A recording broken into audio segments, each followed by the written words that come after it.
नवरात्रि का समय नज़दीक आ रहा है, तो नवरात्रि के समय में हमें कलश स्थापन कब करना चाहिए, उसको कैसे पंचांग से देख करके हमको समझ करना चाहिए और समझाना चाहिए, चाहे बताना चाहिए।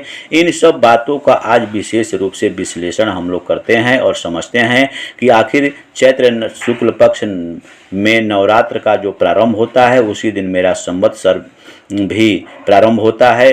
तो आखिर नवरात्र के समय में हम लोग कलश स्थापन कब करें, उसमें क्या चीज़ का परहेज करना होगा, किन बातों को ध्यान में रखते हुए हमको जजमान को या किसी व्यक्ति को बताना होगा कि नवरात्रि इस तारीख को है और इस तारीख के किस समय में आपको कलश स्थापन करना है।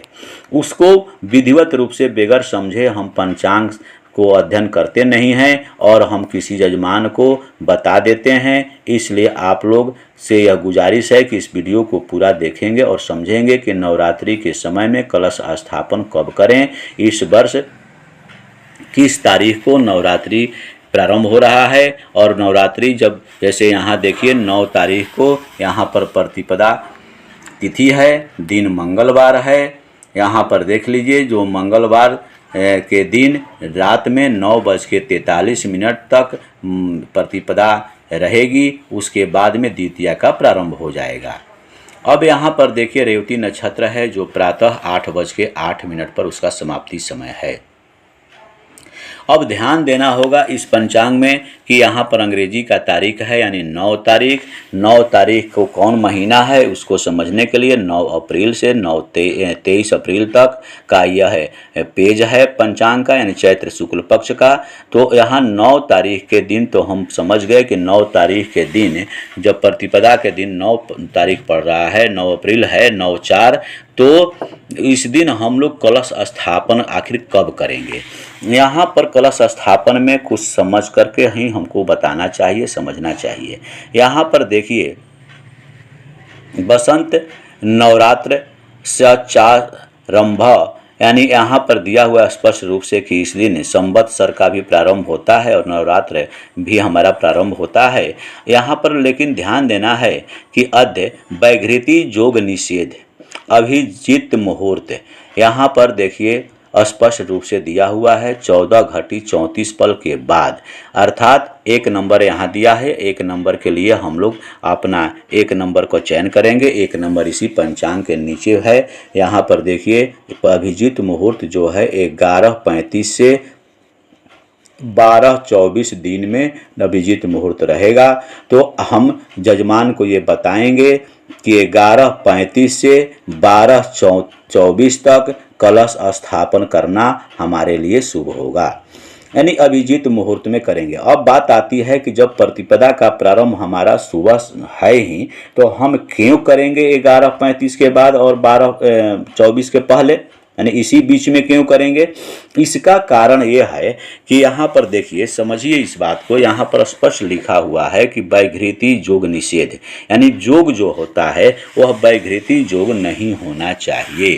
तो यहाँ पर हम लोग देखेंगे वैघृति योग, यहाँ पर तिथि नक्षत्र और योग यहाँ पर देखिए वैघृति है जो 23:52 दिन में 3:18 पर तक रहेगी। यानी कलश स्थापन जो हम लोग करेंगे वह यदि हम सुबह में कर लेते हैं तो वैघृति योग में करेंगे। वैघृति योग शुभ नहीं बताया गया है कलश स्थापन के लिए, इसलिए हमें वैघृति योग का त्याग करना अति आवश्यक है, क्योंकि दिन में 3:18 के बाद वैघृति योग की समाप्ति हो रही है। तो हम लोग 3:18 तक जब वैघृति योग रह गया तो हम कैसे करेंगे कलश स्थापन। इसीलिए इसको त्यागना है तो अभिजीत मुहूर्त जो है उसे लिया गया है, ताकि अभिजीत मुहूर्त में कोई भी कार्य करना शुभ होता है। इसी कारण अभिजीत मुहूर्त का चयन किया गया है। अभिजीत मुहूर्त में हम लोगों को करना चाहिए, अर्थात यह स्पष्ट रूप से आपको जजमान को बताना चाहिए कि 11:35 के बाद और 12:24 दिन में से पहले आपको कलश स्थापन कर लेना चाहिए। यहाँ पर देखिए ध्वजारोहण, वर्षपति पूजा, साभ्यंग स्नान, और यहाँ पर देखिए सारी बातें स्पष्ट रूप से दिया हुआ है। आप रोग्य विद्या, तिलक बरतानी, सारी बातों को यहाँ स्पष्ट रूप से दिया हुआ है, इसे पढ़ सकते हैं। विनियोग प्रारंभ, शैलपुत्री दर्शनम, कल्पादि 1, गुड़ी पड़वा, वायु परीक्षण। यहाँ पर तमिल भाषा का जो आप जानते होंगे, तमिल भाषा जो होता है उसका भी वर्ष का आरंभ उसी दिन होता है। सर्वार्थ अमृत सिद्धि योग है जो प्रातः 8:08 के बाद प्रारंभ हो रहा है। तो सर्वार्थ सिद्धि योग भी मेरा मिल रहा है और अभिजीत मुहूर्त भी मेरा मिल रहा है।